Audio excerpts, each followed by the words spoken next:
쉬지도 못하고 이렇게 일요일 날 나오셨는데, 부처님 말씀대로 자꾸만 수행을 쌓아갈수록 자기 징계의 관념이 강하다 그러셨거든요. 공부를 자꾸만 하면 할수록 알아지잖아요. 근데 세속 공부도 그러하지만 부처님 공부를 하면 할수록 자기의 말과 생각과 행동을 자꾸만 반추라고 그럴까요? 반성이라고 그럴까? 돌아보게 되잖아요. 그러니까 공부를 하면 할수록 끊임없이 자기 자신의 이기심을 깨나가는 과정이니까 자기 징계의 관념이 강해진대요. 부처님 말씀대로 우리가 고통이라고 하는 것은 모두가 다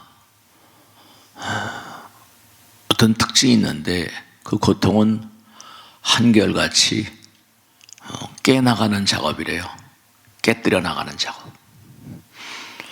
그 우리가 병이 나면 아프다 그러고 고통스럽다 그러잖아요. 근데 그 아프고 고통스러운 걸 이겨내지 않으면 쾌유의 어떤 시간이 도래하지 않잖아요.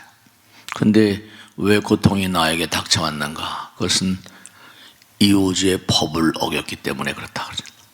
그러니까 불교는 항상 드리는 말씀이지만 잊지 않으시고 항상 되뇌이시면서 사시겠지만 불교의 초전법륜 부처님께서 제일 처음에 오셔서 이 땅에 오셔서 중생들에게 하신 말씀은 사성제라고 하잖아요.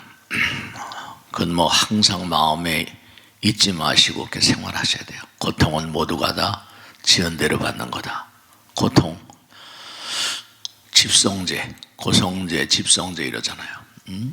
모든 게 다 지은 대로 받는 거다. 그러니까 앞으로 찬연한 미래, 멸성제라는 건 이제 이른바 모든 번뇌와 망상과 고통이 망상, 고통들이 소멸된 경계를 말합니다. 니르바나 그런다고 그러죠. 그 니르는 아무것도 없다. 니힐, 뭐 니힐리즘 그런 말도 있지만 아무것도 없고 nothing, 뭐가 없다? 타오르는 불꽃, 바나란 말은 불꽃이란 말이거든요. 번뇌 불꽃이 꺼졌다 이런 뜻이거든요. 니르바나. 그러면 그 경계를 멸성제, 그와 같은 경계를 가려고 한다면 그게 이제 우리가 도를 닦아야 된다. 항상 이 사성제는 마음에 놓치지 말고 그렇게 살아가시면 돼요. 내가 지금 고통스럽다. 이게 내가 뭔가 이게 잘못됐구나. 그때마다 이제 참회하는 마음을 항상 놓치면 안 돼요. 그래야지 이제 부처님 말씀대로 참회로 열리는 영원의 문, 열반의 문 그러셨거든요. 그러니까 무슨 일이 벌어지면 항상 사람들은 그러죠. 네 탓이야. 원망하고 원한을 갖고. 그러니까 이제 경전에 나온 대로 원한을 원한으로 갚으면 원망이 쉬워지지 않는다. 그런 얘기가 나오는 거죠. 우리 이 세상 만상이 전부가 다 참 재미난 얘기인데요. 먹는 음식이나 모든 게 다 껍데기를 까게 돼 있어요. 깨뜨리게 돼 있다고요. 그건 뭐냐면 호두도 깨야 되죠. 잣도 깨야 먹어요. 땅콩도 껍데기를 깨야 먹잖아요. 뭐 수박도 모든 게 다 껍데기를 벗겨야 돼요. 껍데기를 벗기지 않고 먹을 수 있는 게 뭐 사과 같은 것도 뭐 먹기가 쉬울지 모르겠습니다만 그것도 껍데기를 벗기고 먹잖아요. 그러니까 부처님 말씀에 따르면 너희들도 껍데기가 벗어져야 된대요. 그 껍데기가 벗어져야 되는데 그 껍데기가 벗어지는 과정이 그게 아프다는 거죠. 아마 호두도 우리가 이제 먹으려고 재배하지만 먹으려고 키우지만 호두도 아마 깨질 때는 아플걸요? 깨지잖아요. 자 뜨고 깰 때는 아플 거 아니야. 자세 입장으로 볼 때는 다 그래요. 그러니까 이 우주 모두가 다 일체 유심조 마음 따라 지어졌다 이러잖아요. 그러니까 그게 전부가 다 모든 게 이루어진 형상을 보면 지수화풍 공전식 이렇게 4대, 5대, 6대, 7대 이렇게 얘기하거든요. 이 우주를 구성하고 있는 근본 4대는 잘 아시잖아요. 땅이라는 거. 이 땅이라는 건 결국 뭐냐면 물이 들어가면 땅은 뭐 다 아무리 말이죠.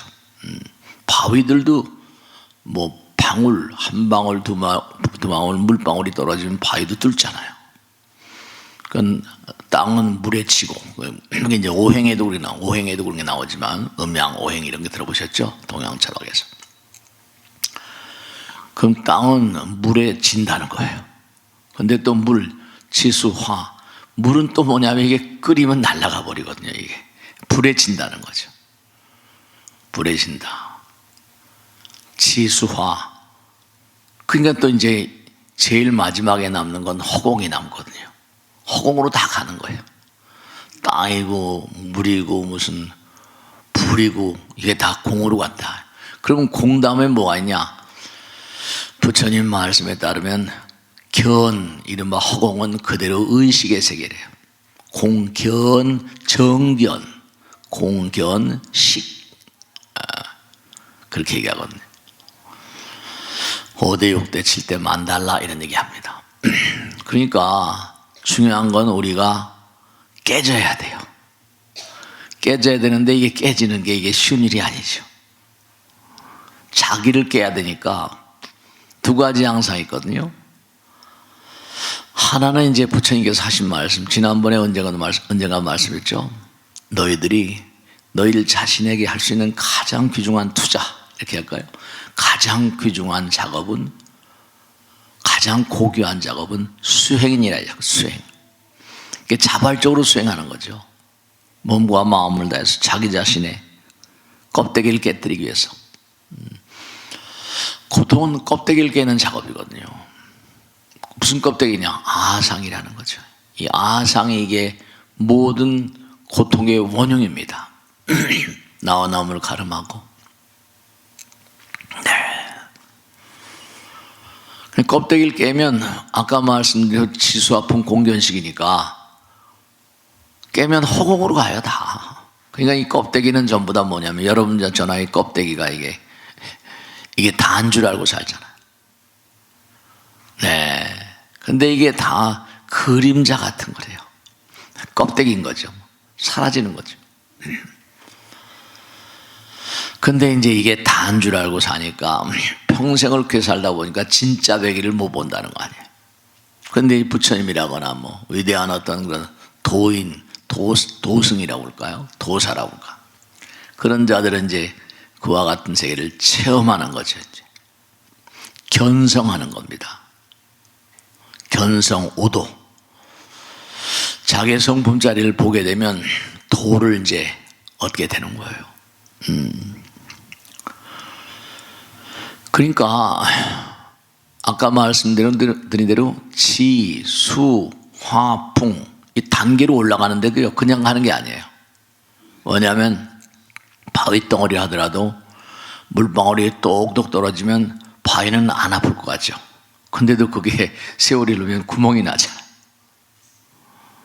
그러니까 아마 아프죠. 바위 덩어리가 그거 아닐 것 같은데요. 네. 그게 충격이 가해지잖아요. 그러니까 바위 덩어리도 점점 몽고하니 물러지는 거죠. 네. 그다음에 물이라고 뭐 영원히 흐르는 게 아니라 끓이면 이게 말이죠. 증발이 돼요. 증발. 가열하게 열을 가요.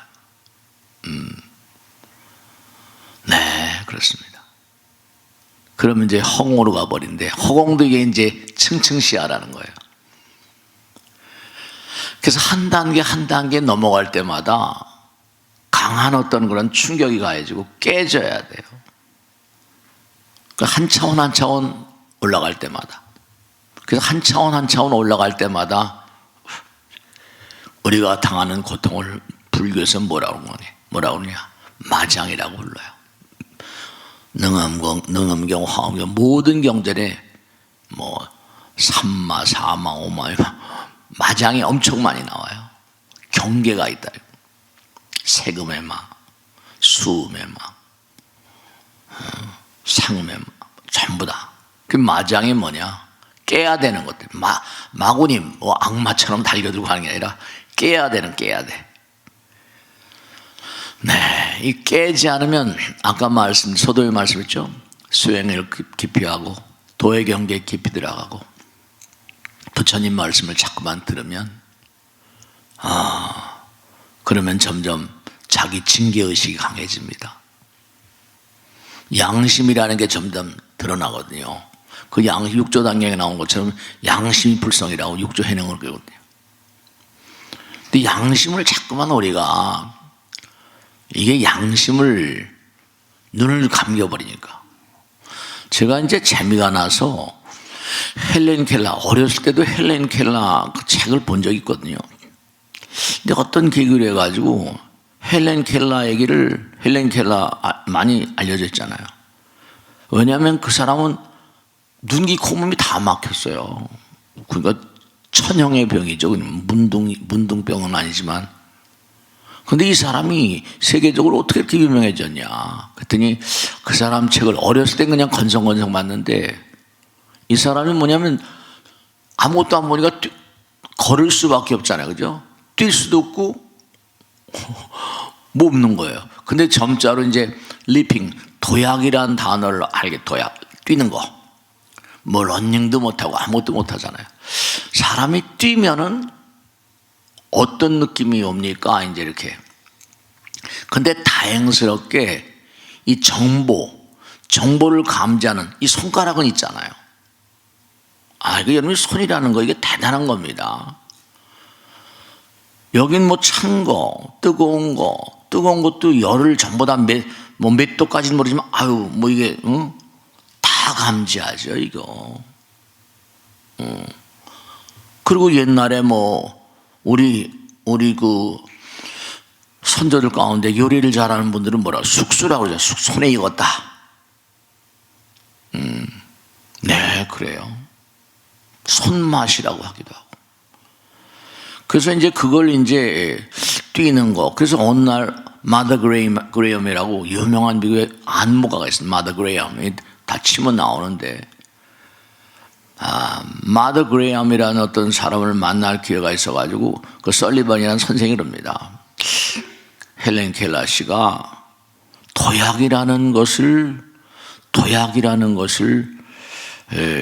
알고 도약을 하면 어떤 느낌이 올까를 알고 싶어 하신데 어떻게 하면 좋겠습니까? 했더니 옆에 빌리 커닝햄이라고 유명한 또 마더 그레이엄이 키우는 그 안무가가 있었던 모양이에요. 그랬더니 감질한다니까 마더 그레이엄이 커닝햄의 옆구리에다 손을 대보라고 합니다. 손을 대봤더니 느낌이 오냐? 그 느낌이 온대요. 당시 얘기를 하는 거죠. 감질한다니까. 그러면 내 제자에게 뛰어보게 하겠다. 이런 겁니다. 대고 난 다음에 손을 떼고 뛰었어요. 그리고 한 번 뛰기만 했잖아요. 근데 손을 대고 나서 막 웃는 거예요. 웃을 줄 아는 모양이죠. 그러니까 기쁜 환희로운 표정을 짓는 거예요. 그냥 처음에 됐다가 뛰고 난 다음에 이런 게 리핑, 이런 게 도약이군요. 이래. 여러분 이게 장난이 아닙니다. 이런 게 도약이군요. 그냥 가만히 있을 때와 도약할 때 몸이 다른 겁니다. 감이 다른 거예요. 이 사람은 정보를 캐치할 수 있는 감각은 살아있으니까. 감각이 살아있다는 건 대단히 무서운 얘기인데요. 그러면 오늘 어려우신 걸음걸이로 법당에 오셨잖아요. 그죠? 부처님 향해서 가야 되겠다. 그런 어떤 강한 의식, 생각이 여러분 법당으로 이렇게 오시겠잖아요. 그게 이게 헬렌 켈러가 너무나 무서운 얘기를 해주고 있구나. 법당에 와서 법화경 그렇게 나오거든요. 절을 한 번 하면 한 번 하는 것만큼 공덕이 쌓인대요. 연부를 한마디 하면 한마디 하는 것만큼 공덕이 쌓인대요. 그러니까 한 번씩의 법문을 듣고 그러니까 도약을 하면 느낌이 다른 것처럼 절을 한 번 하면 뭐라? 한 번 하는 것만큼 몸이 기억을 해요. 제가 어제도 그 다란히 기도할 때 나오신 분들에게 그런 말씀이었는데, 우리 법당에 나오시는 분이에요. 저한테 상담을 요청하셨는데 오라고 그랬어요. 근데 이분은 뭐냐, 교통사고가 나서 다리를 절단하신 분이에요. 근데 이 사람은 뭐냐면 의족을 하고 다니시는데 너무 이상하다는 거예요. 뭐 왜 그러세요? 자기가 어떤 때는 의족을 한 걸 잊어버린대요. 근데 의족을 하는데 잊어버린데 가려워서 긁으려고 하다 보니까 이게 의족이구나. 이걸 안다는 거 아니에요. 가려워서 긁으려고 하니까 의족이라는 걸 알게 돼. 무의식적으로 긁게 된다는 거죠. 근데 이게 한두 번이 아닌데 도저히 이해가 안 돼서 스님과 좀 말씀을 그 의사들한테도 물어보면 그런 수가 있다고 그러는데요. 신경은 그렇죠. 다리는 끊어졌지만 신경은 살아있다는 거 아니에요. 네, 그렇습니다. 이게 신경, 문자 그대로 이 신이란 말이 뭐 문자 그대로 신, 신령스러울 신자잖아요. 신경, 성스러운 어떤 신령스러운 힘이 흐르는 통로. 우리 선조들이 다 만들어낸 단어, 제가 만든 단어도 아니고요. 신경계, nervous system, 이름, 영어, 그것도 영어도 다 나와 있어요. 한문도 나와 있지만, 신경계. 교감 신경계, 부교감 신경계, 뭐 이렇게. 네. 신경계가 있어요. 이 손끝까지 다 돼 있으니까, 이게 하나니까, 하나의 시스템이잖아요. 그러니까, 가만히 있을 때, 옆구리에 손을 댔을 때 하고, 한번 뛰고 나서 대보니까 이게 느낌이 다르니까 이런 거군요 라고 헬렌 켈러 그랬다는 거 아니에요. 네. 사람들은 그냥 지나가겠지만 저는 깎아 중이다 보니까 이게 이런 거구나. 한 번 뛴 거하고 뛰기 전하고 전혀 뭐라? 감이 다른 거예요. 몸이 반응이 다른 거예요. 그러니까 나쁜 짓은 계속하게 되면 안 되는 거예요. 그쪽으로 흘러가요. 생각이 뜻 있는 곳에 길이 있다고 하는 것처럼. 그러니까 자꾸만 부처님 말씀을 공부한다거나 기도한다거나 나간선 천도를 한다거나. 지금 금방 말씀했죠? 다리가 절단이 됐는데 신경은 살아있는 것 같다. 그럼 신경, 우리가 귀신 그러잖아요. 선신, 악신, 저도 신이 들어갑니다. 신 통하는 거예요. 귀신들 살아있어요. 육신, 다리를 절단했는데 긁더라는 거 아니. 자꾸만 긁다 보면 이거 내가 다리가 없구나, 이걸 안다는 거야. 자기도 모르게 긁는데. 옛날에 긁던 그런 잠재의식적인 세계가 있는 거죠. 네. 근데 이게 참 묘한 게요, 여러분들. 이게 보이잖아. 지, 수, 화, 풍, 공. 우린 다 공으로 가잖아요. 이 몸이 지수, 화, 풍이잖아요. 땅 기운, 물 기운, 불 기운, 바람 기운, 공. 지수, 화, 풍, 공. 그럼 부처님 말씀에 이 귀신이라거나 이런 존재들은 바로 뭐죠? 그냥 허공. 그러니까 부처님 화엄에 나온 대로 하면 업장이 두꺼운 세계에 사는 존재들은 껍데기가 있지만 그 차원으로 점점 가다 보면 아까 있죠? 물도 끓이면 허공으로 간다고. 쇠도 가열하면 물 되잖아요. 쇳물 그러잖아요. 네, 그렇습니다. 그 공으로 가게 되면 어떻게 되는 거 아니? 우리 눈에 안 보여요. 아까 신경도겠죠? 그리고 분명한 사실이 빌리 커닝햄 그 안무가의 몸에서 정보가 눈에 안 보이잖아요. 근데도 이거 이런 거군요. 뛰고 나니까, 도약을 하고 나니까 느낌이 온다는 건 뭐라? 정보는 살아있다니까요. 가려운 정보 이런 거. 그래서 중요한 건요, 생사가 이려라는 가르침이 전혀 이게 뭐 빈말이 아닌 거예요. 신경이란 말이 다 통해. 귀신, 악신, 선신, 호법선신, 그게 똑같은 글들 아니에요. 그러니까 허공 가운데는 지금 뭐가 어떻게 존재하는지 우리 눈에 안 보이지만 왜 우리 눈에 안 보이게 만들어 놨습니까?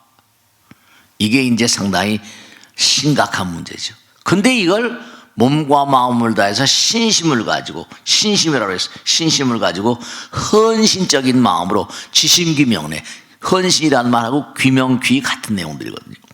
자기 몸을 던져버리면 뭐라? 체험을 한다니까. 아까 다리가 절단됐는데도 느끼잖아요. 긁다 보면. 그러니까 차근차근 설명드리니까 다 이해를 하시더군요. 근데 의사 선생님들은 뭐 귀신 얘기를 해요, 안 해요? 못 하잖아요, 그분들은. 확신이 없으니까.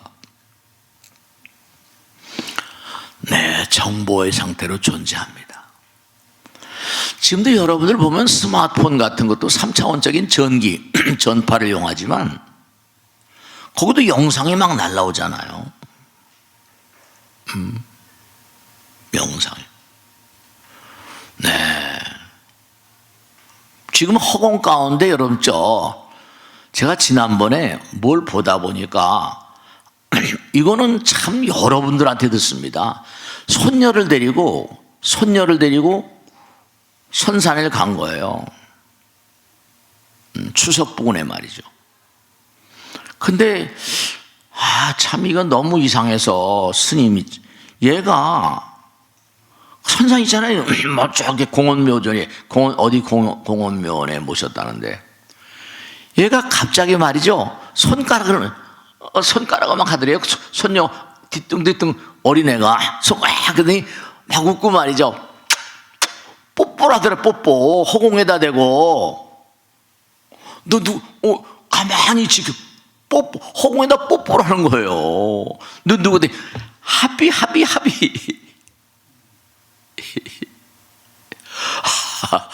그리고 이게 가족들이 그냥 막 하비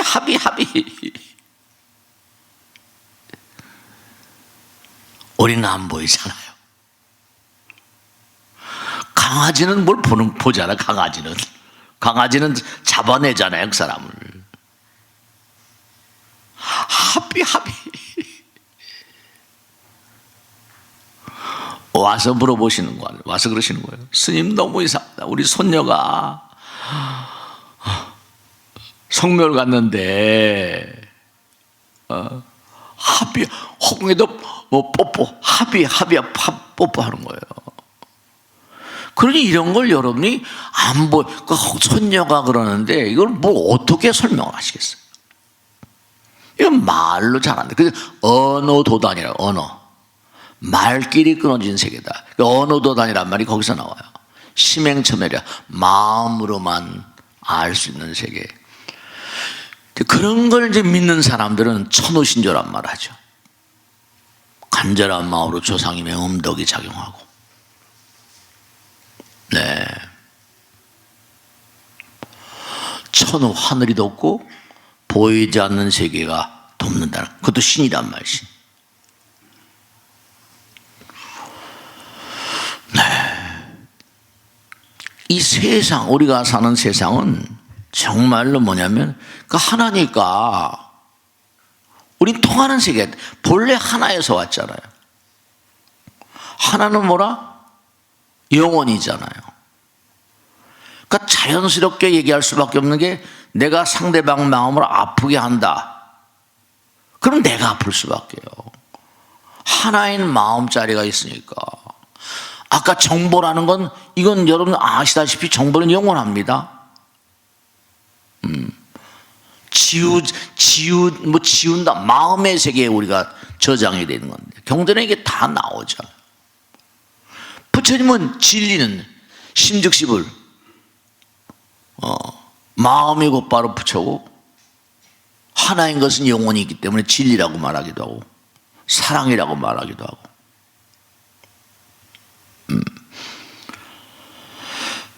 그러니까 아까도 우리가 예불문할 때 명훈 가피력 이런 얘기 하잖아요. 명훈 눈에 보이는 걸 현운이라고 그럽니다. 이 눈에 보이는 걸 이게 보이는 거예요. 현재. 근데 명훈은 우리가 명계란 말도 하고 명이란 말은 눈에 보이지 않죠. 네, 그렇습니다. 명계. 눈에 보이지 않는 어떤 향기처럼 우리에게 작용하는 세계가 있다는 명운 가피력. 보이지 않으면서도 우리들에게 뭔가 가오지 매력과 가피력을 행사하는 존재들이 그런 힘이 있다. 그러니까 생각해 보세요. 헬렌 켈러가 그냥 사람 몸에다가 손을 내니까 이런 거군요. 그 사람이 감각이 이렇게 발달하지 않았었으면 그걸 몰라. 그걸 알 수가 없잖아요. 우리 대도 잘 모를 거 아니에요. 이 사람은 모든 게 다 막혔으니까 어떻게 하든지 간에 세상과 통로를 열어야 되니까 물을 만져보고 물의 감각, 물의 느낌으로 알고 엄마의 얼굴하고 선생님 설리번의 선생님 얼굴을 만지면서 감각이 다르니까 엄마, 선생님 이렇게 감각하는 거죠. 그러니까 다 지켜보고 있어요. 네. 그런데 깜깜이 모르고 사니까 이걸 무명중생이라고 그래요. 깜깜하게 모르고 있으니까. 그 상대방의 마음을 아프게 한다는 건 결국 뭐라? 내 마음을 아프게 하는 거고, 부모님께 불효한다는 건 뭐라? 결국 내가 타격을 입는 거예요. 이 불효 막심한 놈, 배은망덕한 놈, 이렇게 나와버리면 이게 말이죠. 어떤 형식인 간에 우리가 스마트폰으로 날라오는 것도 이 통신이 되잖아요. 그 내가 감지하건 못하건 간에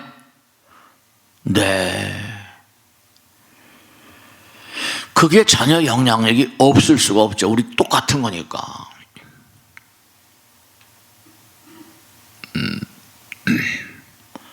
보이는 세계와 보이지 않는 세계가 음으로 양으로 서로 연결되어 있다. 이게 색즉시공 아닙니까?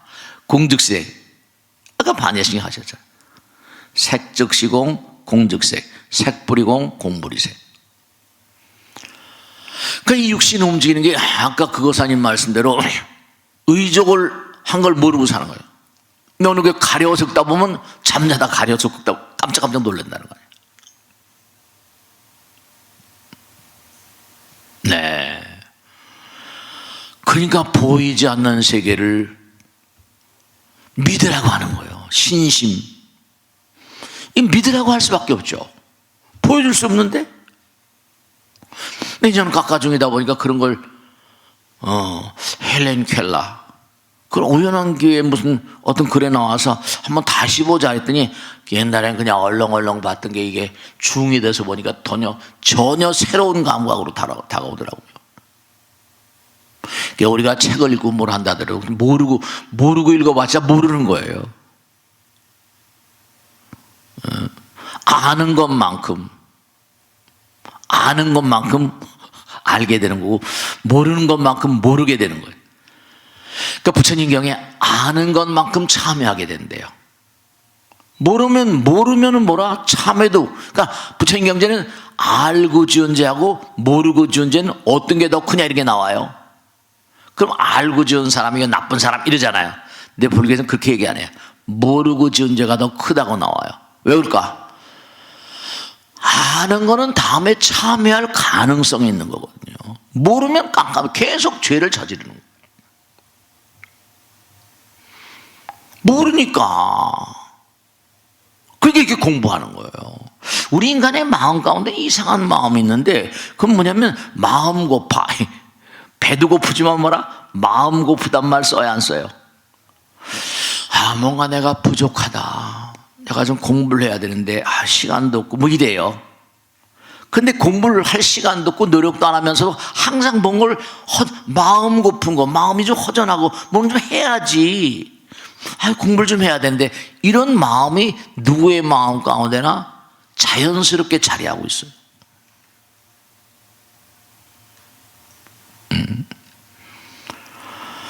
그러니까 우리는 이 육신을 가지고 있는 기간은 아무리 길어봤자 사바세계에서는 100년 안팎이에요. 그전에도 돌아가신 분이 많이 계시지만. 그러면 어떻게 되는 거 아니? 우리가 세속에서도 끼리끼리 모인다고 그랬죠. 그럼 자연이 뭐냐면 끼리끼리 모일 수밖에요. 여러분들 스마트폰 같은 거 쓰면 내가 뭐 어떤 데 관심 있어 보다 보면 그 유사한 게 막 같이 날라 들어오잖아요. 원하지 않아도 그렇게 인공지능으로 뭘 처리하는 거예요.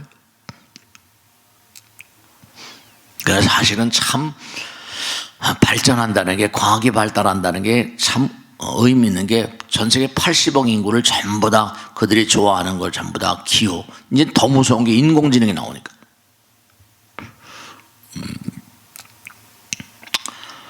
그러니까 우리는 사실 명확한 사실이 정말로 수행하지 않으면 발전이 있을 수가 없어요. 그러니까 부처님 말씀대로 진정한 평화로움, 진정한 평화는 너 자신의 파악으로부터 온다 그랬거든요. 진정한 진정한 평화는 네 자신의 파악으로부터 온다. 우리가 우리를 잘 몰라. 그러니까 위대한 현철들, 위대한 성자들은 그러게. 너 자신을 알아. You should know yourself. 너 자신 알아야 한다. 너 자신을 알라. 근데도 그게 나하고 무슨 뭐 먹고 살기 바쁜데. 그렇죠. 먹고 살기 바쁜데 무슨. 우리는 우리 자신을 너무나 몰라요. 뭐니가 최고니까. 그러다가 돌아가시면 어떨까요? 한 생이 별로 의미 없이 가니까 내 생은 부처님 경전에 그대로 나옵니다. 여러분을 명백히 말씀드리는데 지난번에 언제 말씀했죠? 수다원 성자의 반열이 있어요. 수다원 노력하는 것만큼 급수가 다르니까. 태권도도 뭐 1단, 초단, 2단이죠. 수다원, 사다함, 아나함, 아라한 이게 단계가 다 있어요. 수다원은 뭐라? 성자의 반열에 들어간 사람이에요. 성자의 반열에 들어간 사람. 이 사람 명예인데 이무소입이라. 불입색성 향미 초법이라. 부처님 경전대로 하면 욕망으로부터 나름 해방된 자예요. 욕망을 이긴 자라고 경전에 나오거든요. 그런데 아직 지구 공부가 마스터가 안 됐어요. 그러니까 이 지구 공부가 마스터 안 됐으니까 이런 존재들은 지구에 7번 정도 안팎 태어나야 됩니다. 그러니까 지구 공부가 완전히 마스터 되면 지구의 굿바이. 헬지구. 지구의 굿바이 떠날 거. 그러니까 여러분 분명히 말씀드릴 수 있는 게 뭐냐면 여러분이야 저나 여러분이야 성자가 안 됐잖아요. 그럼 어떨까요? 100% 다시 여기 태어나거나 아니면 더 나쁜 데로 가거나. 다른 별로 갈 정도면은 이제 이게 그 다음엔 수다원 다음에 사다함이라는 그런 그 단계로 올라가면 일레과라고 그래서 지구에 한 번만 더 태어나면 이제 다른 데로 가는 거예요. 그 다음에 이제 아나함이라고 하면 제가 말씀드렸잖아요. 아나함이라고 하면 불환과라고 그래가지고 지구에 더 이상 오지 않습니다. 그 다음에 이제 아라한이 되면 이제 불생과라고 그래서 더 이상 이런 상대성으로부터 많이 탈출해가지고 해탈의 어떤 게 부처님 되기 전 단계로 들어갑니다. 불교하고 기독교하고 다른 차원이 좀 다르거든요. 전부 다 이게 자기의 수행으로 가는 거니까. 그러니까 부처님께서 수행이라고 하는 것은 너 자신이 해줄 수 있는 가장 고귀하고 값진 그런 행위라는 거잖아. 그 진정한 평화로움, 진정한 평화는 너 자신의 파악으로부터 온다. 그런 거예요. 그러니까 우린 고통스럽다고 말하지만 자꾸만 깊은 세계로 가면 갈수록 평화로운 세계로 가는 거예요. 그때마다 우리는 한 단계씩 뭔고하니 시험을 쳐야 돼요. 여기서 떠나갈 때도 여러분들 죽음의 관문이라죠. 관문을 넘어가는 것도 이것도 등용문 이런 거 있잖아, 그죠? 문을 하나씩 통과해야 돼. 그래서 뭐 날빛보다 더 밝은 천당, 성경에서 그게 천당도 그렇죠. 우리가 산생하고 게임이 다르죠. 차원이 점점 다르죠.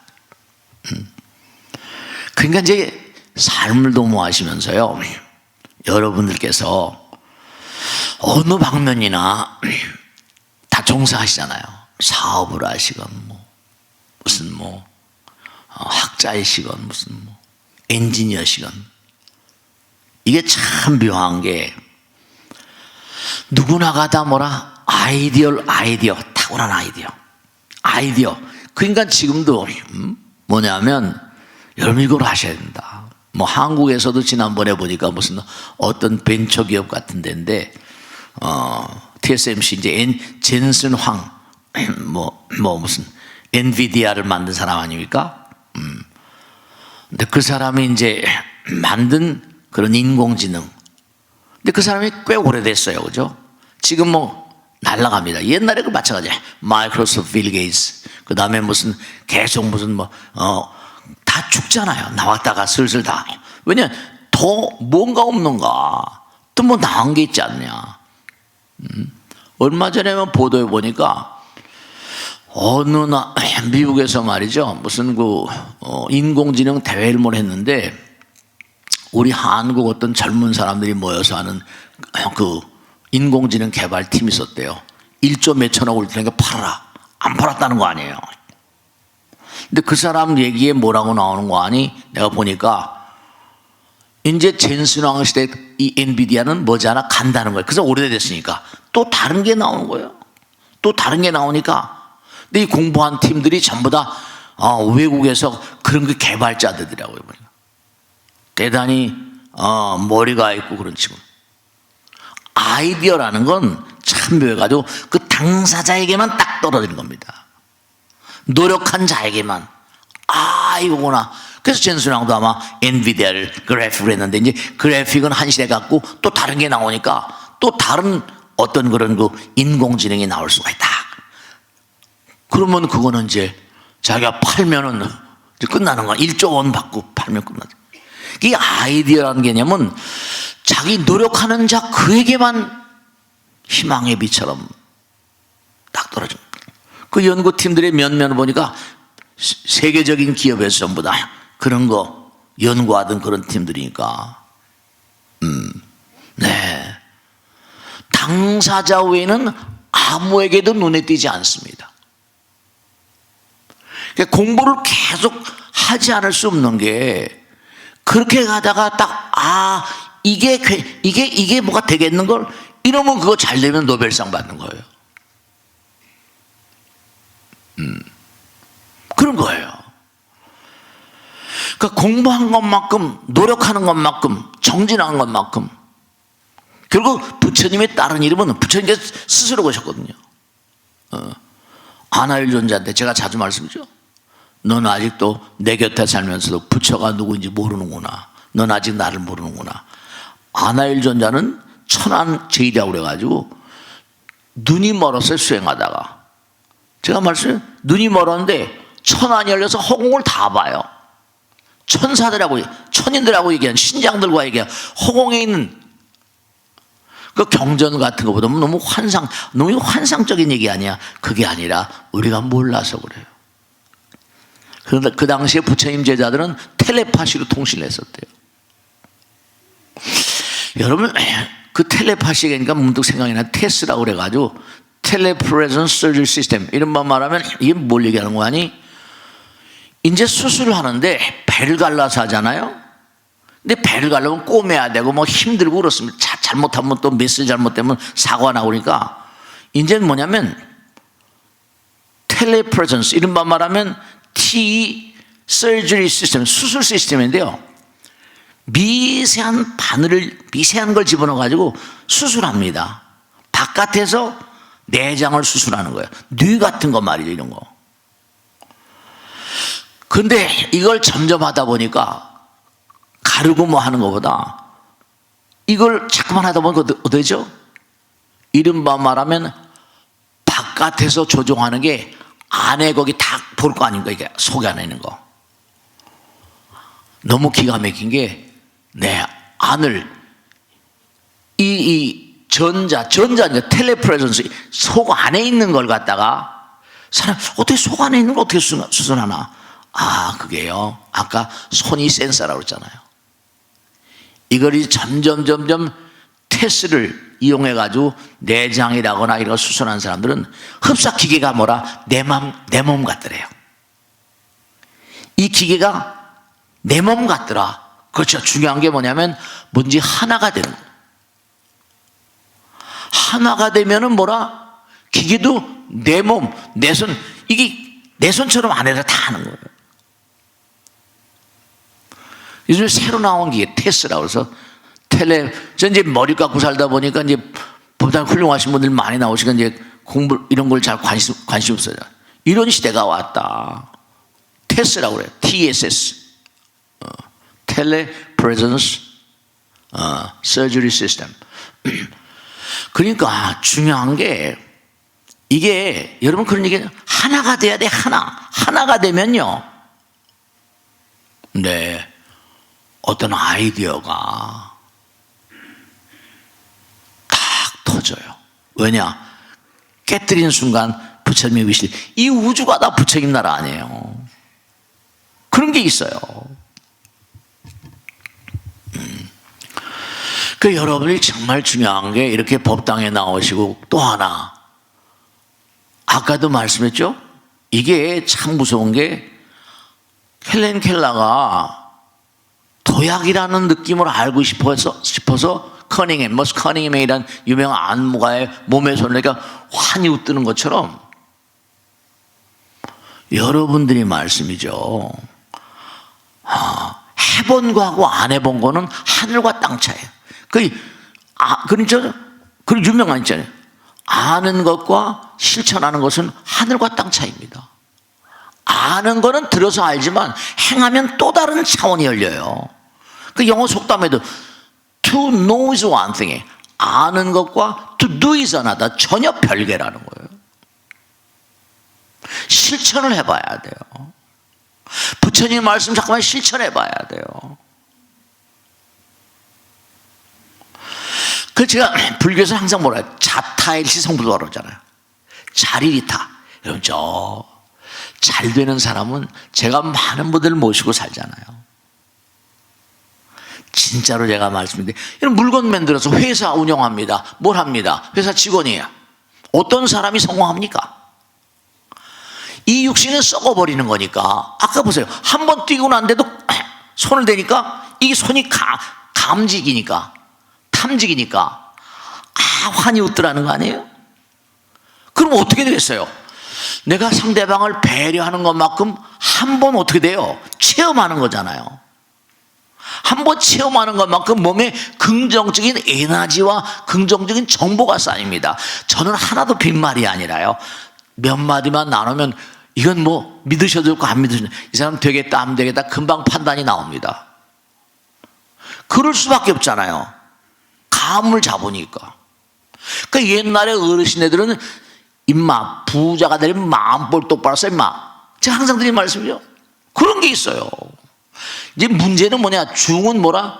신심을 얘기하니까 믿자 우선주의건 믿자 우선주의니까 사기. 그러니까 불교에서는 사기와 이제 이른바 말하면 회포편이라고 그래서 이해독실의 관념이 떠나집니다. 왜냐? 지금 그 사람이 사기를 쳐서 가져갔다 하더라도 내 생을 갚아야 되거든요. 인과응 보니까. 근데 다 느껴집니다. 부자가 되려면 남에게 물건 하나 만들어도 남이 사줘야 되잖아요. 돈을 내가 왜 봅니까? 어떻게 봅니까? 남의 호주머니에서 돈이 들어와야 돼. 그만큼 내가 평상심시도라. 평상시 얼마나 상대방을 배려하는 마음으로 살았던가. 그게 뿜어져 나와요. 헬렌 켈러 말 맞다나 가만히 있을 때와 한번 도약하고 났을 때 손을 대니까 아, 이거 환희롭잖아요. 이런 거군요. 네. 남을 배려하고 말 한마디도 사서법이라는 게 있거든요. 남에게 베푸는 것만큼 네 영혼은 단련된다. 보시섭이라고 그래요. 그만큼 내가 한번, 그렇죠? 베푸는 것만큼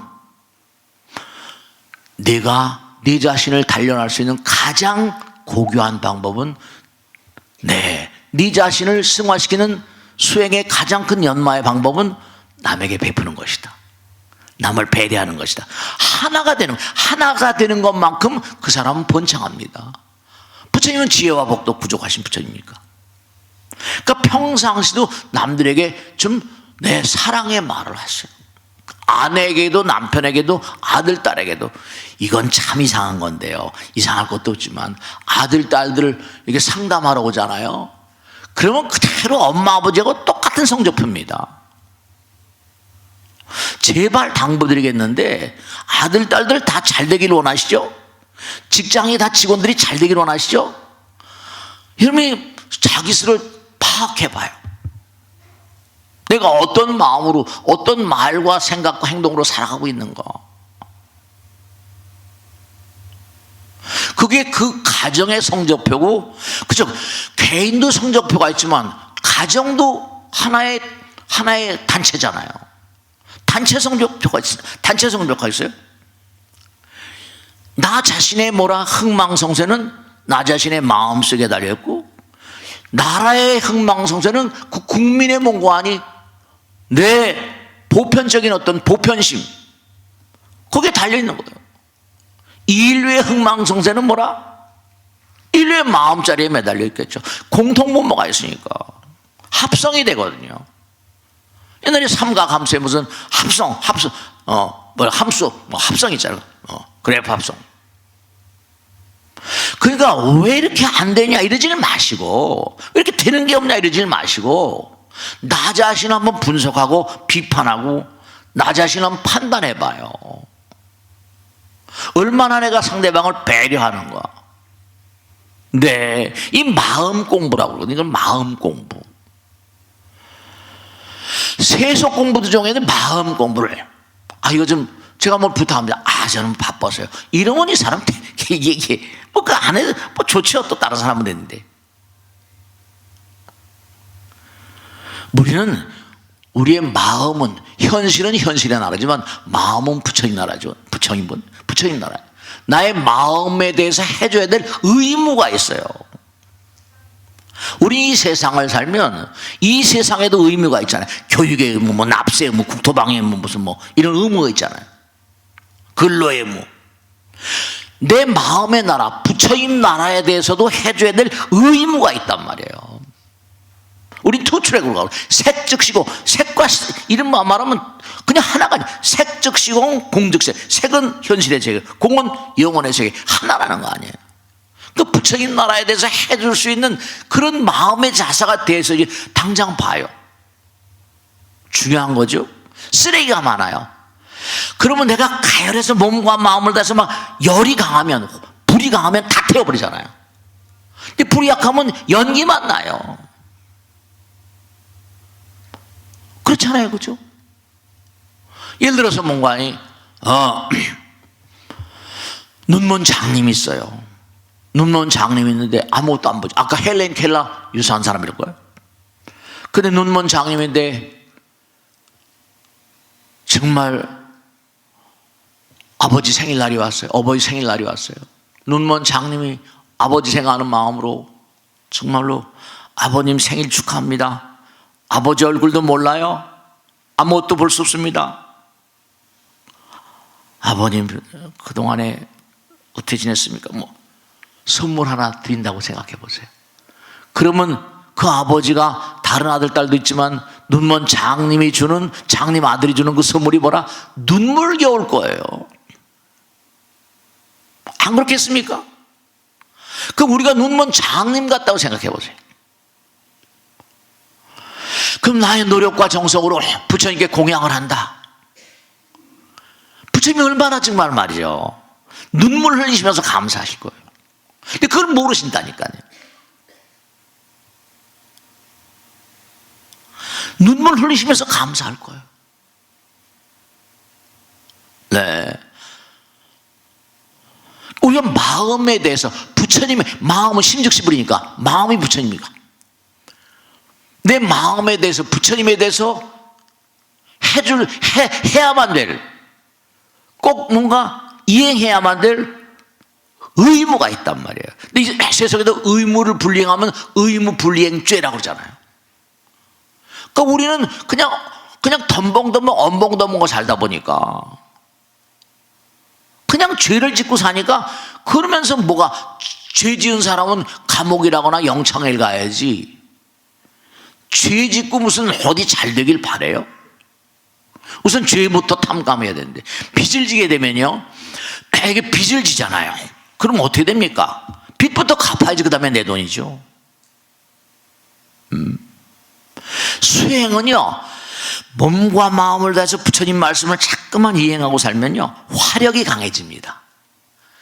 우리가 이 땅에 온 근본적인 이유는 부처님 말씀대로 우리의 삶은요, 12년법이라는 게 있거든요. 문명년 행이요, 행연식이요, 식연명색, 육림연촉, 이 12년법 가운데 반이 전생이에요. 문명은 전생이죠. 행동을 합니다. 행이, 문명은 행연식, 이게 이제 이른바 말하면 이 몸을 만드는 정보예요. 식이 명색, 명색이 육림, 이게 12가지의 12년 가운데 반 이상이 전생에 해당되는 겁니다. 그러니까 우리는 전생 따라서 이게 나온 거고, 육신도 전생 따라 받은 건데, 이걸 가지고 금생이 뭔고 하니 전생의 업장을 많이 깨뜨려야 돼요. 아까 깨뜨리는 거 얘기했잖아요. 그럼 이게 그대로 내생으로 넘어갈 수밖에 없고, 그러면 금생도 어려운데 산다는 건 어려운 일입니다. 여러분, 저는 하도 많은 분들 모시고 살다 보니까 저는 그렇게 생각을 해요. 저도 뭐 사는 게 힘듭니다만은, 네, 힘든 날을 살다가 어떻게 다 부처님 은혜로 이렇게 부처님 은공으로 머리 감고 살게 됐지만, 산다는 건 힘든 일이구나. 별하별 일이 많고 기기묘묘한 거라. 정말 이렇게 말씀 죄송스럽지만 사기꾼들도 엄청 많거든요. 형사정책연구원에서 나온 그 데이터에 보면 우리나라 사람이 머리가 좋은가 봐요. 일본에서 나오는 데이터에 보면 일본 사람보다 한국 사람이 사기 사건이 6배가 많대요. 머리가 좋은가 봐요. 사기를 잘 치나 봐요.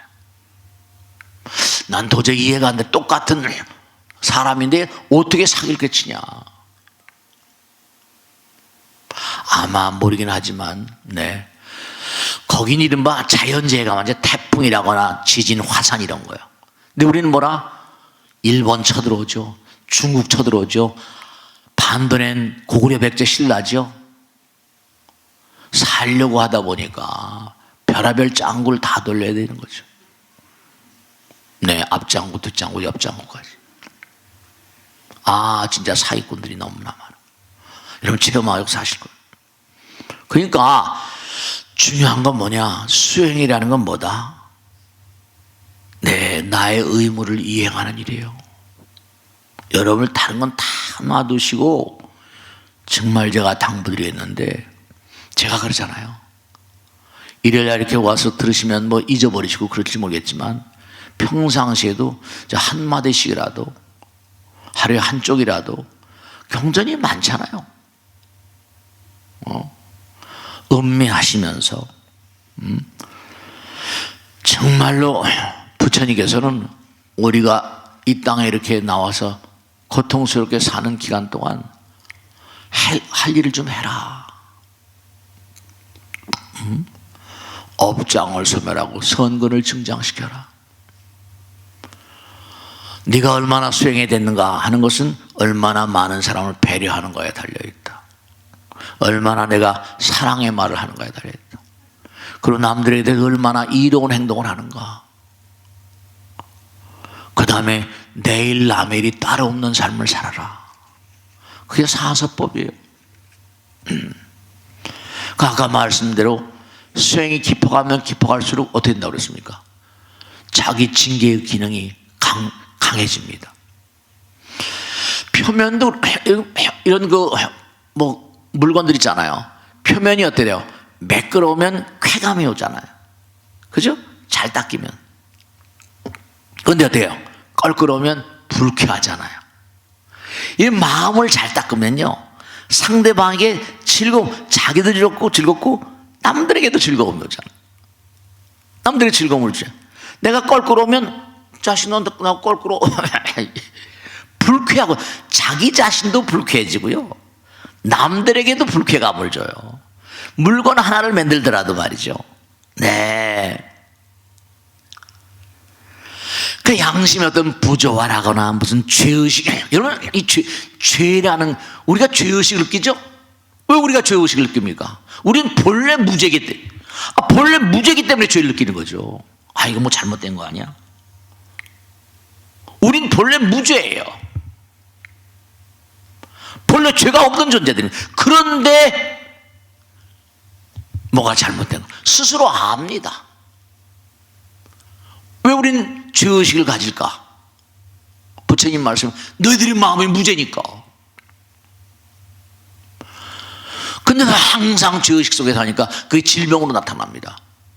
마음 가운데 의식세계에 존재하던 것이 점점 가다 보면 현실적으로 떠오르는 게, 물질로 떠오르는 게, 육신으로 떠오르는 게 질병과 재앙이에요.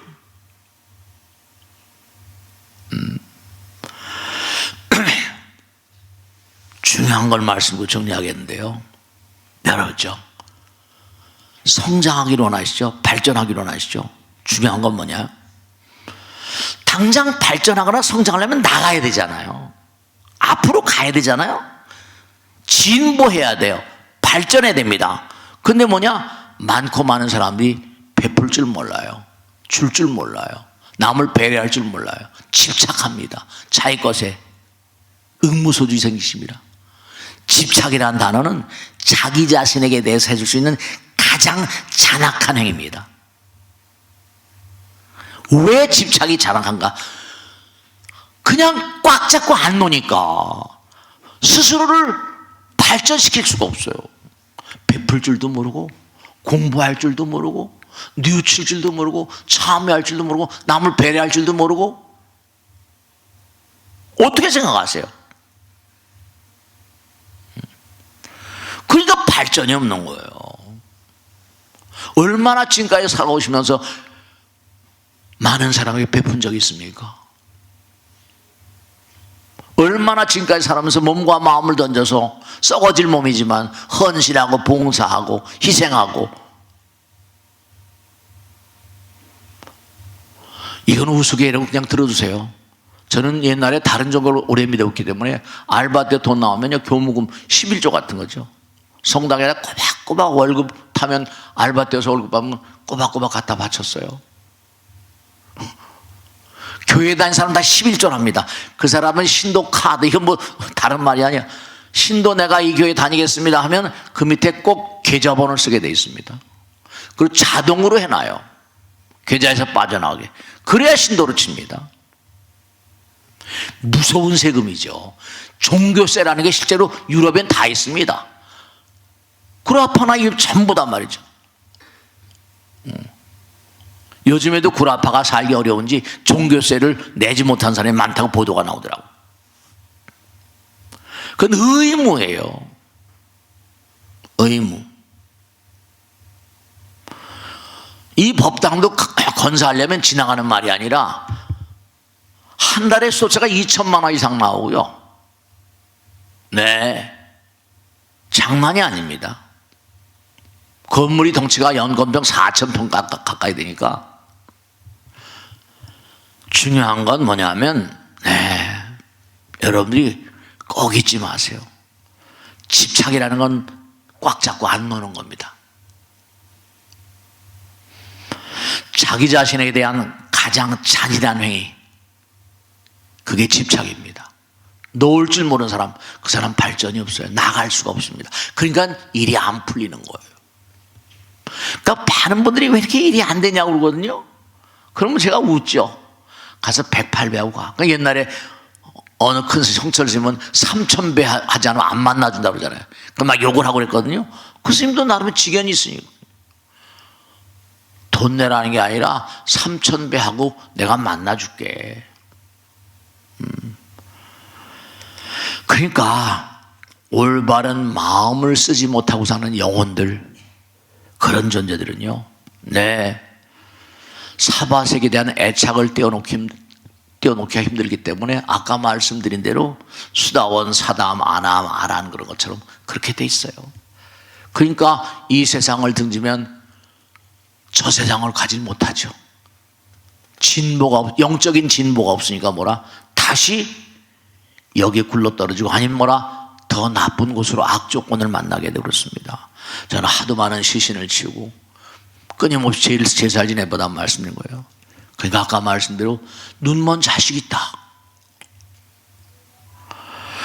눈먼 자식을 낳은 부처님께서, 그죠? 어버이가 눈먼 자식이 뭔가 선물 기도하거나 정성을 다하거나 하면 얼마나 그 아들이 감지덕지 정말로 눈물 날 정도로 감사할까요? 그러니까 정말로 여러분의 성공과 실패, 그리고 앞으로 돌아가신, 그래서 이제 이른바 말하면 영가들 천도를 하는 겁니다. 여러분이 돌아가시면 어떻겠어요? 떠나가지 못하는, 집착을 강하게 한 영혼들은 떠나가지 못하죠. 그래서 사람이 제사를 안 지낸다 막 이러고 그러는데, 이건요, 아펜셀라 언더우드가 아펜셀라 언더우드 강령이 있습니다. 미스 그라셀라라고 만주에 들어와서 나름 기독교를 펼친 그런 선교사한테 편지를 보냈습니다. 우리가 조선반도에 들어가는데 거기 가서 선교를 하려면 어떻게 하면 성공적으로 선교할 수 있냐, 편지가 왔어요.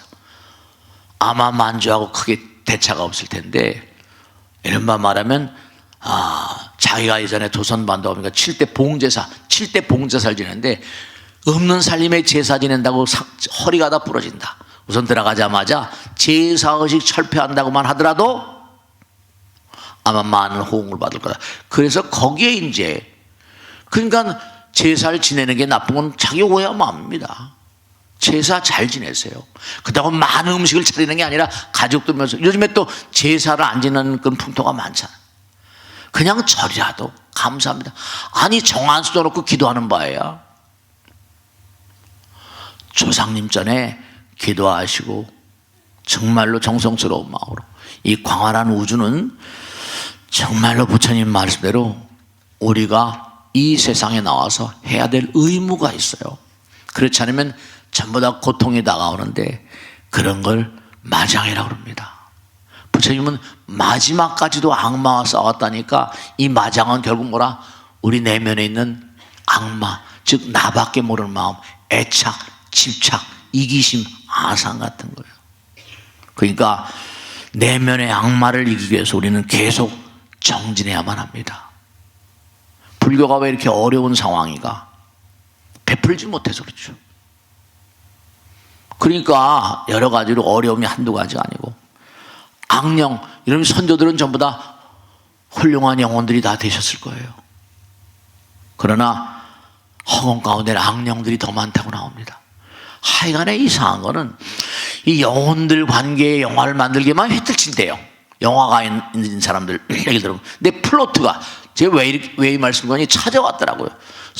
스님하는 방송을 보고 그랬는데, 스님께서 생각하신 대로 뭔가 영화 플로트가 될 만한 소재를 좀 이렇게 이렇게 얘기를 좀 나누거나 우리 팀들한테 얘기해 줬으면 좋겠다고 해서, 훌륭한 분들 많이 가신데가 찾아보라고.